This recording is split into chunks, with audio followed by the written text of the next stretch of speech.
팟캐스트와 콩 KBS 홈페이지를 통해서 시사본부 다시 들으실 수 있습니다. 유튜브를 통해서도 만나실 수 있습니다. 일라디오 시사본부 이렇게 검색하시면 영상으로도 확인하실 수 있습니다. 매주 화요일 현직 여야 의원과 함께하는 정치화투 시간입니다.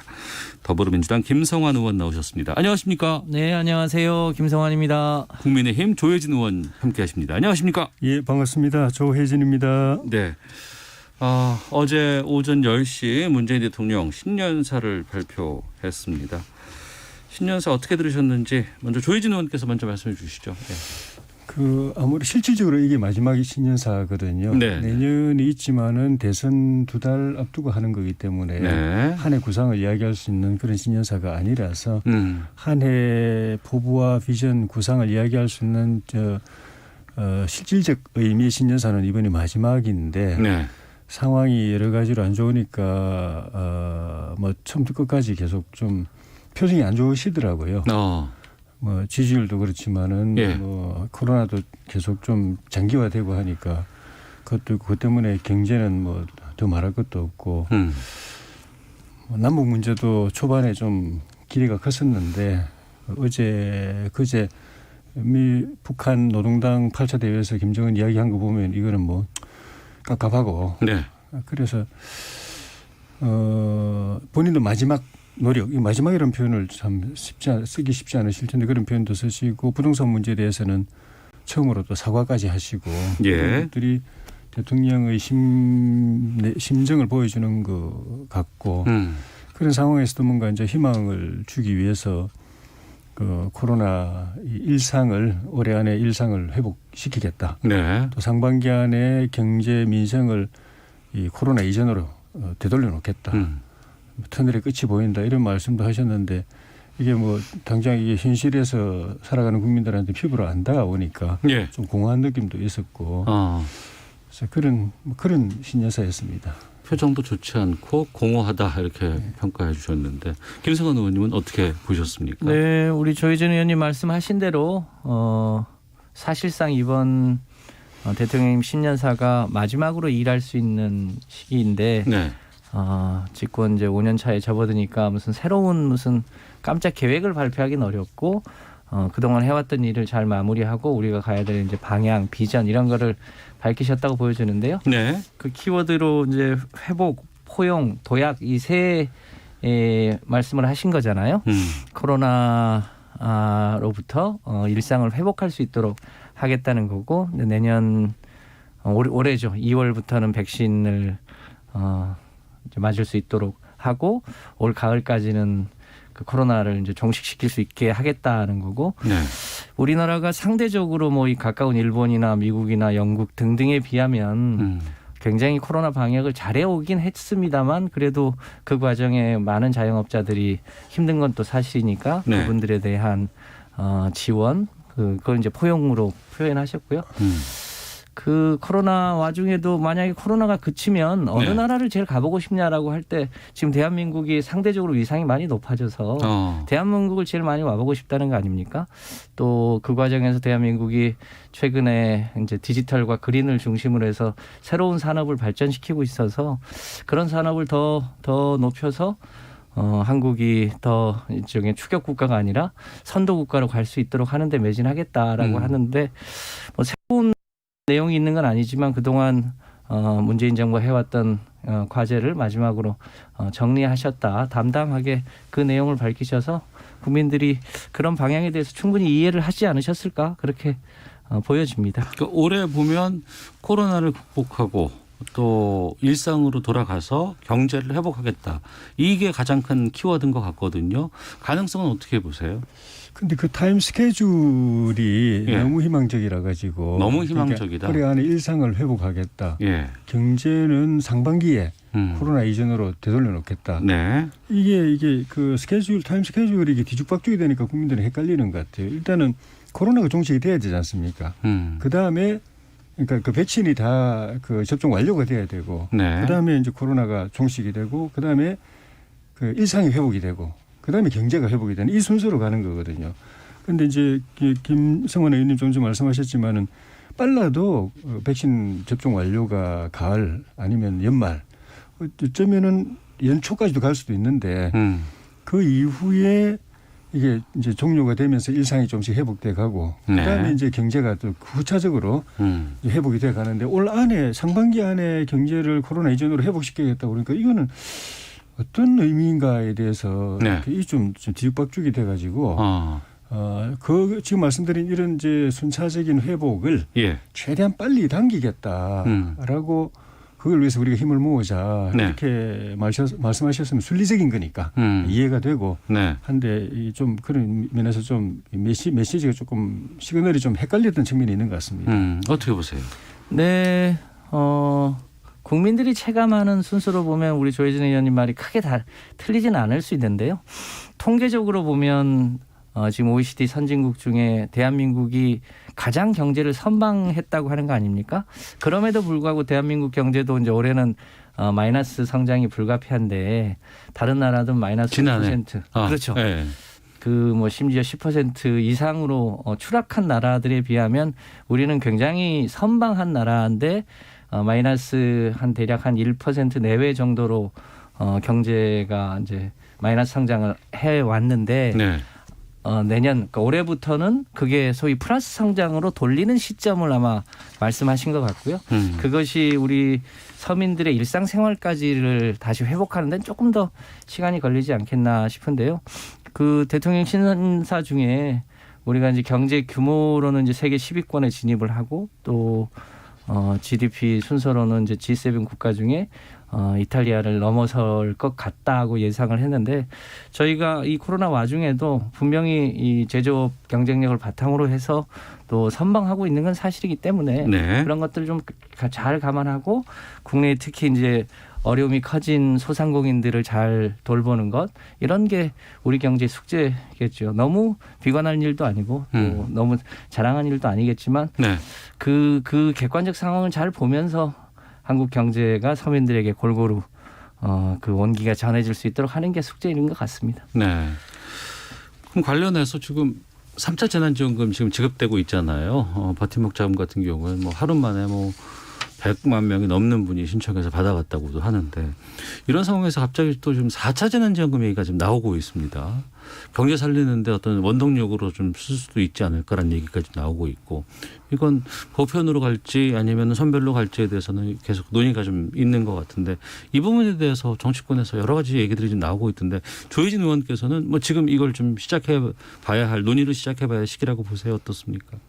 너무 이르죠. 이르다. 뭐 저만 그런 게 아니라 재정을 담당하고 있는 홍남기 경제부총리도 네. 똑같은 이야기를 했습니다. 너무 이르게 지금 이야기하고 있다.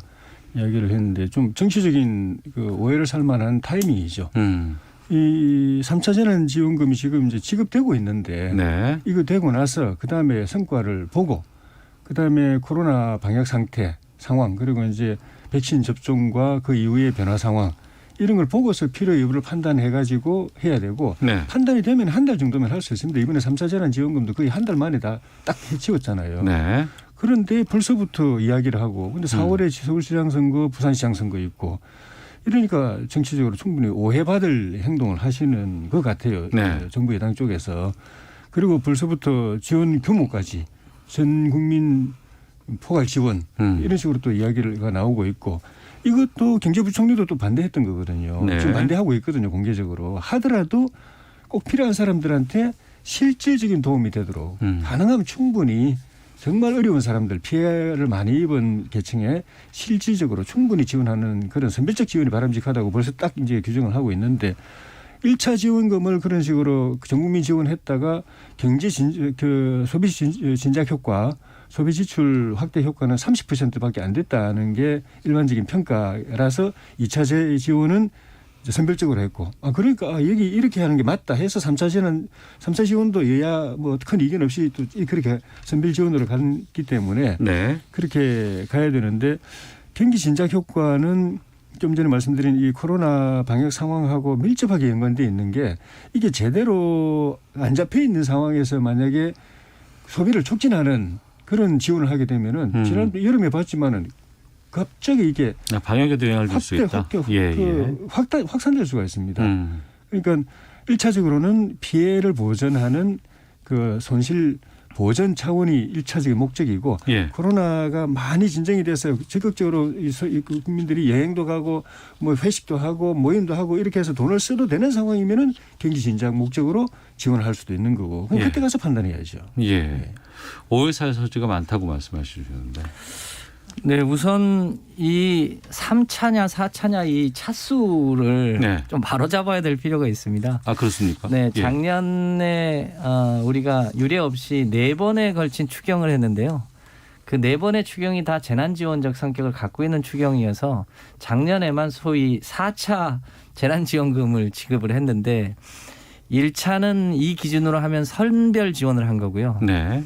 그게 3월 달이었습니다. 네, 네. 4월 4월 달에 2차 재난지원금을 지원했는데 그게 보편적 지원을 한 그러니까 거거든요. 우리가 알고 있는 1차 재난지원금 보편 지급을 했던 게 2차였다. 2차 추경이었습니다. 예. 1차도 거의 11조 원이었고 2차가 12조 원 정도 됐거든요. 네. 그렇게 봐야 되는데 워낙 보편적으로 지급한 게 첫 번째 사례이다 보니까 그게 너무 인상이 강렬해서 그걸 우리가 1차라고 생각을 하는데요. 4번에 걸쳐서 한 겁니다. 올해 이제 첫 번째를 한 거고요. 그렇게 봐야 하고요. 그러니까 작년 경험으로 보면 3번은 선별 지원을 한 거고 그러니까 네. 일종의 맞춤형 지원을 한 거고요. 한 번은 보편 지원을 했는데 그 보편 지원을 할 때도 이거를 일종의 그냥 현금으로 지원한 게 아니라 카드나 지역화폐로 3개월 소멸성으로 지원을 했거든요. 포인트로. 그렇습니다. 카드 그러다 보니까 예. 그 용도에 따라서 식료품을 사기도 하고 밥을 먹기도 하고 가구를 바꾸기도 하고 가전을 바꾸기도 해서 실제로 굉장히 그 지역 상권이 활성화됐다는 게 체감적으로 느끼는 얘기거든요. 예. 이 선별 지원도 저는 의미가 있다고 보여지는데 그 통계나 이런 게 아직 완전히 되어 있지 않아서 그 구멍 속에 빠져 있는 사람이 굉장히 많습니다. 네. 그런 사람들을 위해서라도 저는 보편적 지원과 선별 지원을 대립적 개념으로 볼 게 아니라 상호 보완적 개념으로 보고 네. 할 필요가 있는데 다만 현재 여전히 이제 3차 코로나 팬데믹이 와 있는 상태이기 때문에 이것이 일정하게 좀 1.5단계 정도까지 낮아진다든지 이런 시점에 적당하게 선별 지원을 하는 것도 저는 굉장히 의미 있는 일이고 조금 거슬러 가보면 이게 지난 총선 때 국민의힘 쪽에 황교안 대표도 1인당 50만 원씩 보편 지원을 하자고 주장을 했던 겁니다. 그러니까 예. 그런 건 감안해서 이걸 너무 대립적 개념으로 보지 말고 네. 특히 우리나라의 상황이 정부 부채 규모가 세계 다른 OECD 국가보다 훨씬 건전하기 때문에 필요할 때는 써야 된다고 보고요. 네. 지금 많은 OECD 국가들이 우리보다 훨씬 더 많은 재정 지원을 국민들한테 하고 있습니다. 네. 우리도 그렇게 해야 된다고 좀 봅니다. 더 써도 될까요? 어떻습니까? 좀 다른 나라 상황과 비교해 보면은 더 쓰는 나라들도 꽤 있긴 하더라고요, 보니까. 그 나라마다 이제 조금 사정이 다르겠지만은 예. 재정 여력이 있고 또 건전성에 문제가 없고 한 나라일수록 조금 더 여유가 있겠죠. 네. 근데 우리나라 같은 경우에는 뭐 기본적으로 이 재정 구조 또 재정과 연결되어 있는 금융 구조, 외환 구조 이게 굉장히 취약하고 예. 재정 구조가 흔들리게 되면은 제 건전성이 이제 악화돼 가지고 흔들리게 되면은 이게는 그 국가 신인도 평가 지수가 떨어져 가지고 나머지 금융 차입이라든가 국제 네. 금융 시장에서 금융 차입을 하는 거라든가 외환 환율이라든가 이런 게 일시에 그 무너질 수가 있기 때문에 굉장히 조심스러운 거죠. 많이 드리고 실질적인 도움이 되도록 해야 되는데 네. 그런 상황에서 그나마 우리가 할 수 있는 거는 필요하지 않은 사람들에게 갈 것은 돌려가지고 어려운 사람들에게 더 지급하는 거.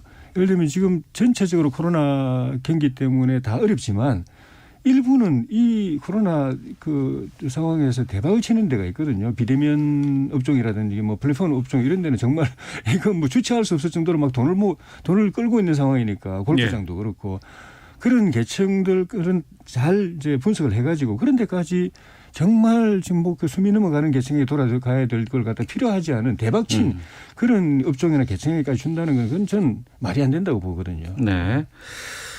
네, 이 문제는 그러니까 현금으로 지급하면 우리 조혜진 의원님이 걱정하셨던 그런 문제가 있을 수 있습니다. 뭐 저축한다거나 저축하거나 빚을 예. 갚는다거나 뭐 그렇게 해서 경기 진작에 도움이 안 될 수 있는데요. 지난해 2차 추경 때 지원했던 방식대로 카드나 포인트나 지역 화폐 방식으로 하면 경제적으로 어려운 사람은 어려운 사람대로 꼭 필요한 것들을 사고요. 네. 조금 여유가 있는 사람들은 가구를 바꾼다든지 가전을 바꾼다든지. 그러니까 돈이 돌아서 경제를 좀 살리는. 네, 그러니까 그때 정부로부터 받은 것 이상으로 훨씬 더 지출을 많이 했다는 거 아닙니까? 이제 그런 면에서 보면 충분히 경제 진작에 효과가 있다. 네, 대한민국이 경제적으로 굉장히 그 국민들의 의식 수준이 높은데 보편과 선별 지원에 대한 여론을 보면 대략 보편 지원을 하자는 분들이 훨씬 더 많은 편이거든요. 예. 그리고 그분들도 이제 지난해 2차 추경 때 지원됐던 비용이 동네에서 어떻게 경제적으로 순환됐는지를 체감적으로 느끼셨던 분들이라 전 충분히 필요하다. 이 문제 가지고 여야가 너무 다툴 필요가 없는 거 아니냐 이런 생각입니다. 알겠습니다. 자, 그리고 신년사에서 좀 의미 있게 살펴봐야 될 게 전 국민 무료 접종이 언급됐습니다. 그리고 이제 남북대화 관련된 여러 가지 이야기도 있었고, 다만 사면 이제 두 전직 대통령에 대한 사면에 대한 언급은 없었어요. 종합적으로 여기에 대해서 좀 각자 입장을 좀 말씀해 주시면 좋을 것 같습니다. 조혜진 의원께서 먼저 말씀해 주시죠. 예. 무료 접종은 뭐 다른 나라들도 예가 있고 네. 하기 때문에 할 수 있다고 보고, 다만 이제 그게 건보 재정으로 하든 국가 예산으로 하든 결국은 국민 부담으로 다 돌아가는 거기 때문에 큰 의미는 있을까 싶기도 해요. 네. 당장은 다 어렵기 때문에 무료로 하는 게 뭐 그 조금 낫지 않을까 하는 생각이 들고, 남북 문제 같은 경우에는 정말 문 대통령 답답하실 겁니다. 그 하노이 결렬 이후에 지금 뭐 거의 파탄 상태에서 전혀 회복이 안 되고 있는데, 임기 마지막을 두고 있는 문 대통령 입장에서는 어제 그제 북한 김정은 위원장이 노동당 8차 대회에서 네.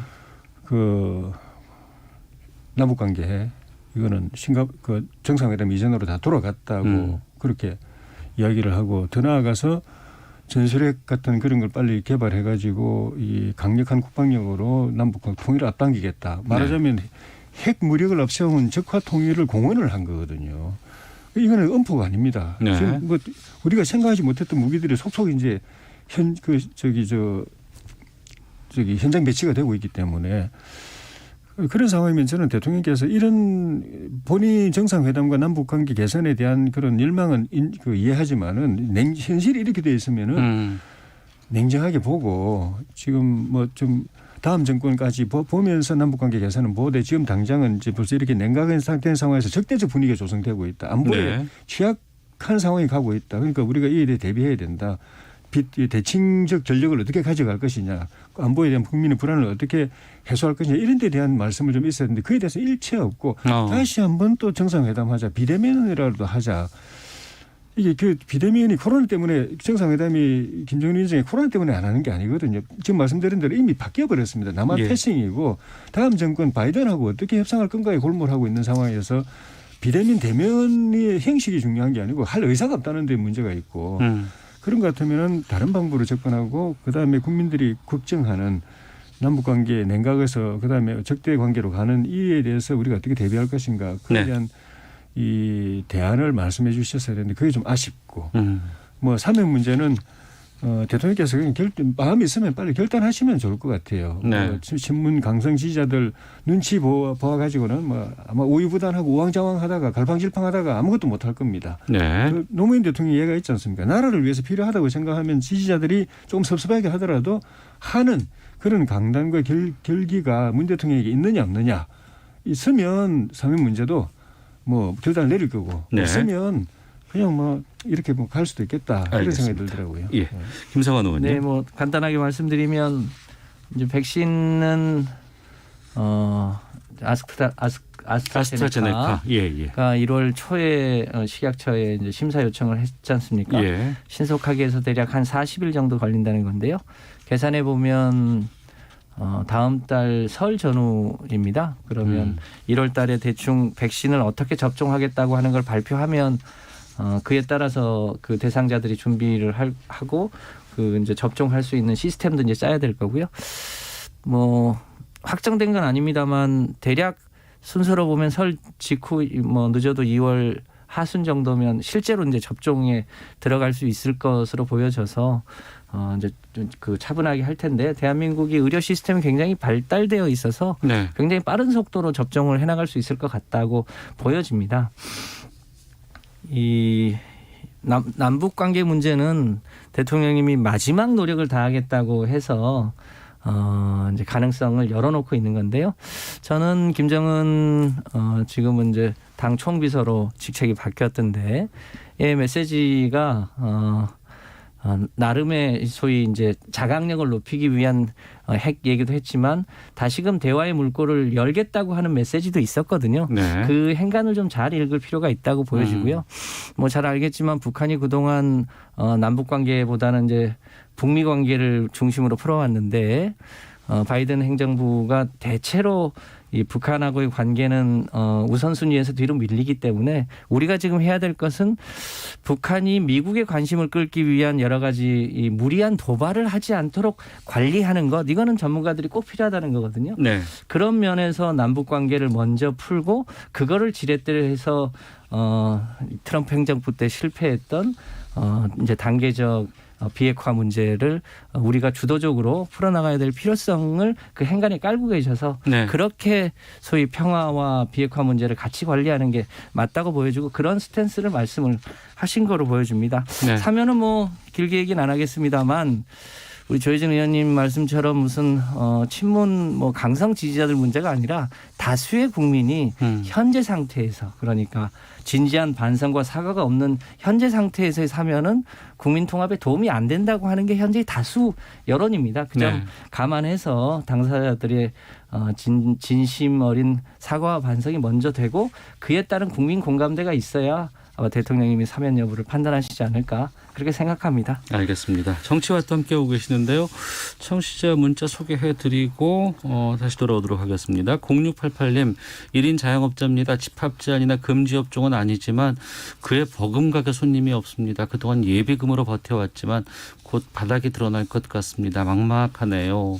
사하나우사님은 재난지원금 대상자 선정에 좀 문제가 있다고 봅니다. 동료 5명 가운데 이번 3차에서 저희는 한 명만 대상자가 됐습니다.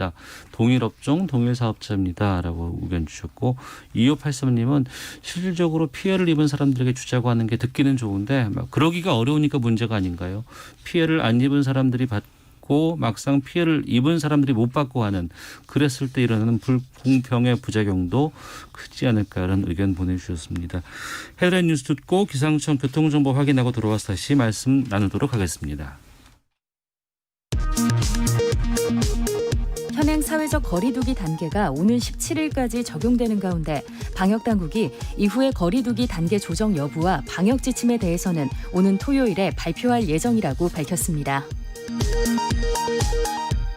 금융위원회가 오는 3월 공매도 재개 입장을 밝히자 여당에서 재검토해야 한다는 목소리가 연일 나오고 있습니다. 코로나19로 피해를 본 소상공인을 위한 3차 재난지원금 지급이 어제부터 시작되면서 이를 사칭한 사기 문자 메시지가 확산하고 있다며 서울시가 주의를 당부했습니다. 지난달 코로나19 여파로 인천공항의 국제선 여객 수송은 크게 줄어든 반면 국제선 화물 운송은 역대 최대치를 기록한 것으로 나타났습니다. 앞으로 토지거래 허가구역 내에서 신탁을 통한 주택 개발과 공급이 허용됩니다. 지금까지 라디오 정보센터 조진주였습니다. 이어서 기상청의 송소진 씨입니다. 미세먼지와 날씨 정보입니다. 평년 기온을 회복하면서 추위가 누그러졌습니다. 오늘 낮 기온이 서울 1도, 광주 4도, 대구 5도까지 올라서 중부지방도 모처럼 영상의 낮 기온을 보이겠습니다. 다만 추위가 풀리니 어김없이 미세먼지 농도가 높아졌습니다. 대기가 정체돼 있고 국외 미세먼지까지 날아오고 있어서 지금 서쪽 지역을 중심으로 공기가 탁한 상태인데요. 수도권과 충청도는 미세먼지 농도가 종일 나쁨이 예상돼 주의하셔야겠습니다. 주의하셔야겠습니다. 한편 오후부터 밤 사이에 수도권과 강원 영서, 충청도, 전북 북부와 경북 북부 지역에는 곳에 따라 1에서 최고 5cm의 눈이 오겠습니다. 오후 3시부터 6시 사이에 많은 눈이 쏟아지는 곳이 있을 전망이어서 퇴근 시간대에 눈길과 빙판을 주의하셔야겠습니다. 현재 서울의 기온은 영하 0.8도입니다. 미세먼지와 날씨 정보였습니다. 이어서 이 시각 교통 상황을 KBS 교통정보센터 오수미 씨가 전해드립니다. 네, 이 시각 교통정보입니다. 제2경인고속도로 남인천 부근으로 눈이 내리고 있습니다. 서울 시내도 강서 지역에 눈발이 날리고 있는데요. 이렇게 수도권을 중심으로 눈이 내리는 지역들이 늘어나고 있습니다. 눈길에 조심 운전해 주시기 바랍니다. 각 도로들마다 교통량은 적은 편인데요. 일부 구간에서만 정체가 반복되고 있는 모습입니다. 서해안고속도로 서울 쪽 일찍분기점에서 금천까지만 밀려 지나갑니다. 수도권 제1순환고속도로는 송내를 중심으로 양방향 다 정체고요. 김포부터 자유로까지 일산 쪽으로 가는 길로도 속도를 못 내고 있습니다. 서울 시내는 강변북로 구리 방면입니다. 양화대교를 조금 지난 1차로에서 사고가 났고요. 처리를 하면서 방화대교부터 서행으로 지나가고요. 올림픽대로 잠실 쪽으로는 공사의 영향으로 한강대교에서 노량진 수산시장 쪽으로 밀려 지나가고 있고 동작대교에서 영동대교 사이는 양방향 다 차들이 많아 정체입니다. 지금까지 KBS 교통정보센터였습니다.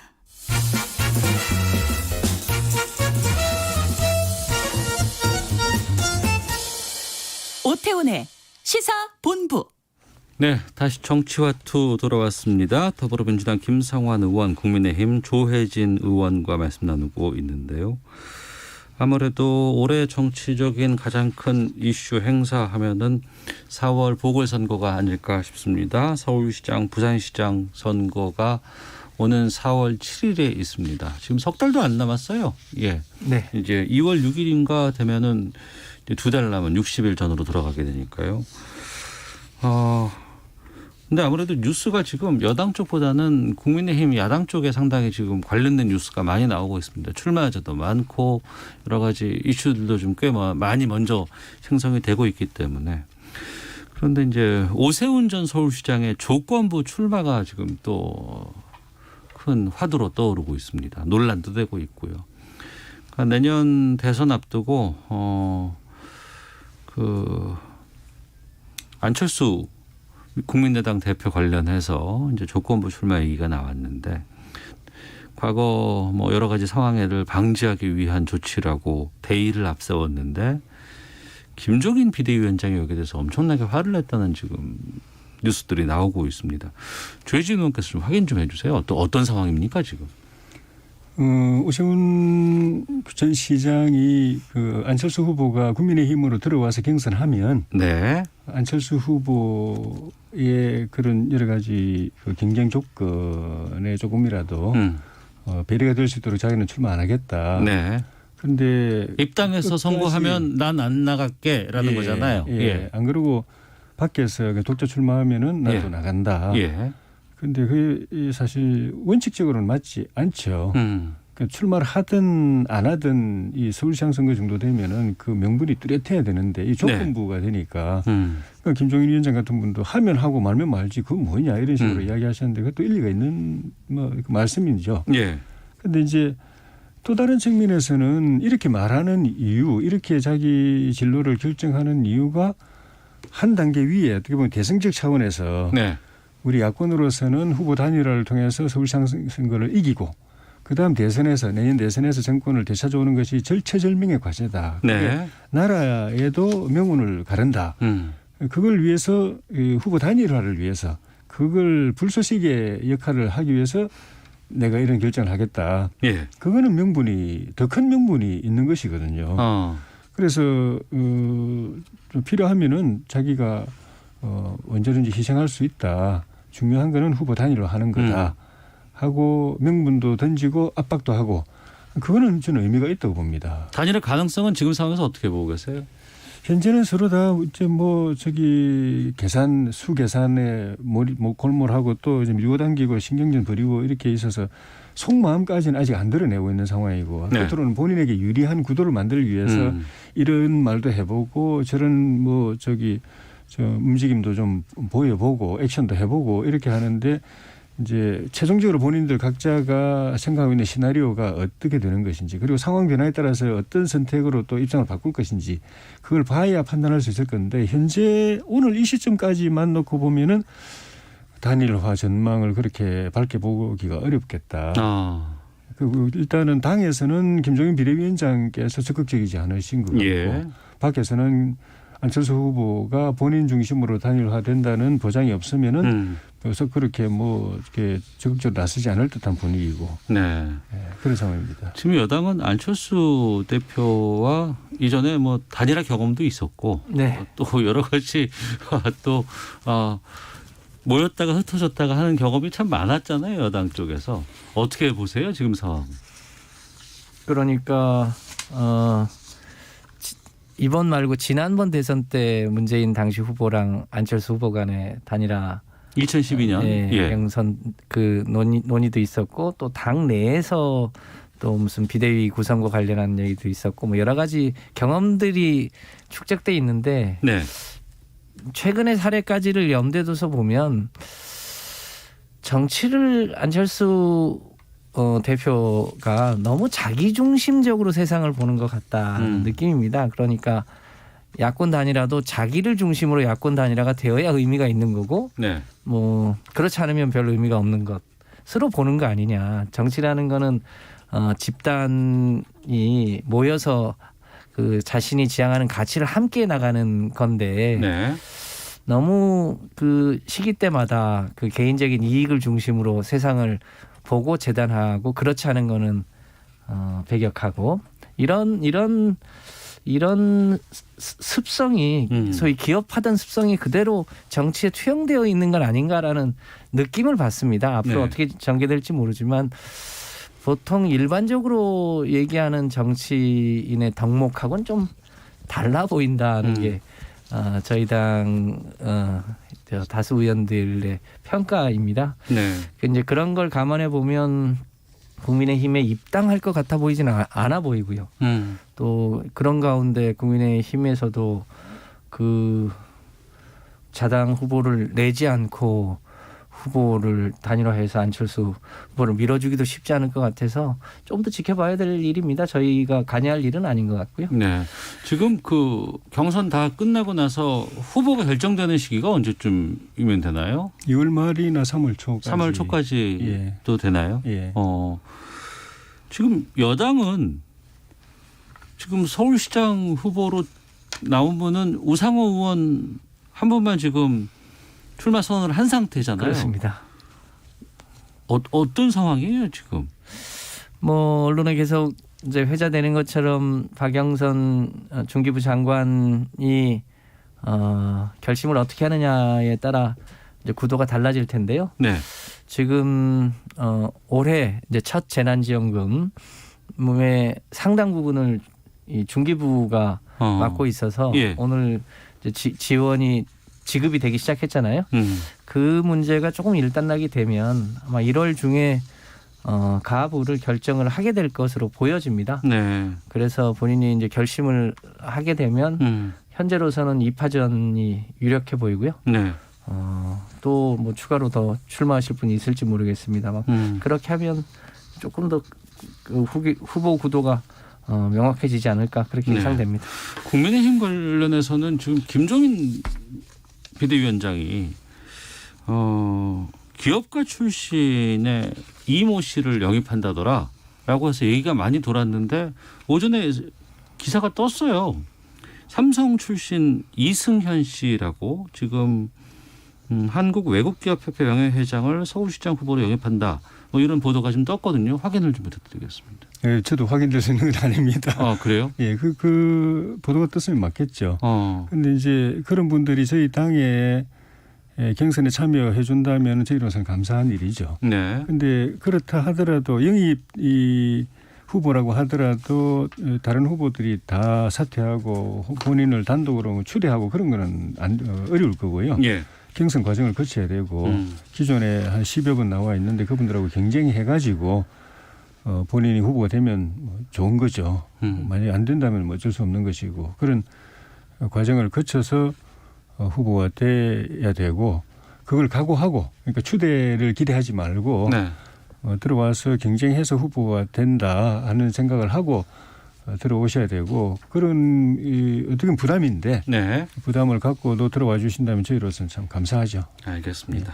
본격적인 좀 이제 다음 주부터는 서서히 경선 레이스들 좀 들어가고 또 여러 가지 인물들도 좀 등장하지 않을까 싶습니다. 정치와투 여기서 마치도록 하겠습니다. 두 분 말씀 고맙습니다. 감사합니다.